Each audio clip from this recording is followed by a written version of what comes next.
O que é uma função matemática? Uma função matemática é um compactador de informações que organiza o pensamento e agiliza procedimentos. Vamos para um exemplo. Considere as nossas regras básicas de acentuação de palavras. Para cada categoria de palavras, devemos acentuar aquelas terminadas com as letras ou sílabas especificadas no quadro a seguir. Note que as regras das oxítonas repetem as 3 primeiras regras das monossílabas tônicas. E ao invés de gravarmos todas as regras das paroxítonas, podemos apenas dizer que iremos acentuar aquelas que não terminarem com as regras das oxítonas.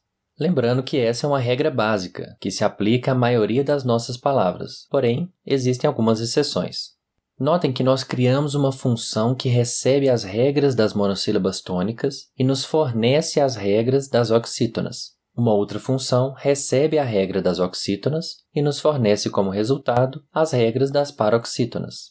Por fim, ao invés de termos que gravar as regras das monossílabas tônicas, das oxítonas, das paroxítonas, das proparoxítonas e as exceções, nós substituímos as regras das oxítonas e das paroxítonas por funções, que são muito mais simples de decorar. Ou seja, conseguimos gerar o mesmo resultado a partir de uma menor quantidade de informação gravada. Isso porque nós excluímos as redundâncias.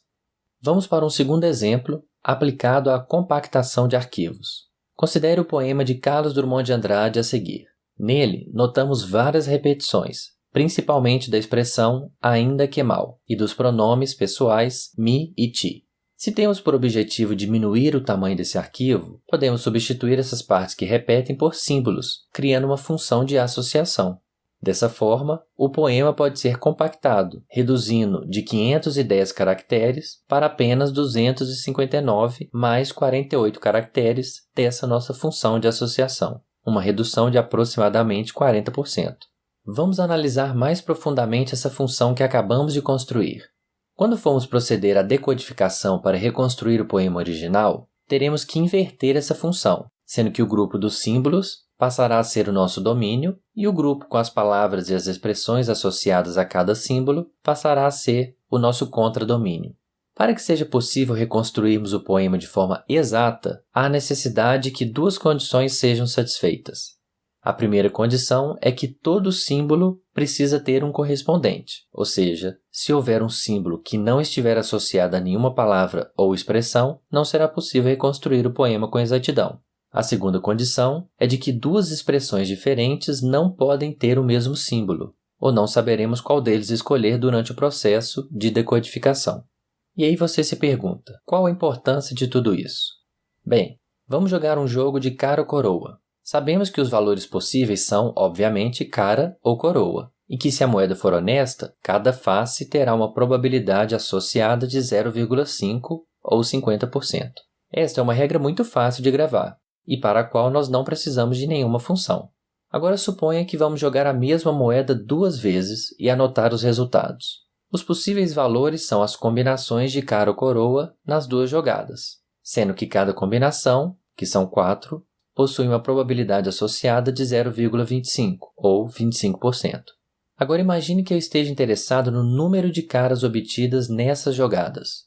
Os valores possíveis são 0 caras, com probabilidade de 0,25, 1 cara, com probabilidade de 50%, e 2 caras, também com a probabilidade de 0,25.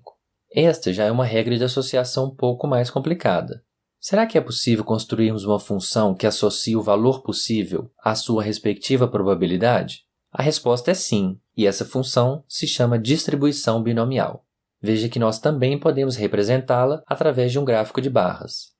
A distribuição binomial é uma função que recebe 3 valores, que são o número de jogadas, que no caso foram 2, o número de sucessos, que no meu caso eu considerei cara como um sucesso, e a probabilidade de sucesso, que é igual a 0,5. A probabilidade do meu evento de interesse pode ser obtida então por uma função que recebe os 3 valores e os combina de uma forma específica. Podemos entender essa função como uma receita de bolo, que recebe os valores e os combina de uma determinada forma para gerar o valor ou o objeto de desejo. No caso, essa função é representada por uma equação matemática, que nós não iremos nos ater no momento para não retirar o foco da aula.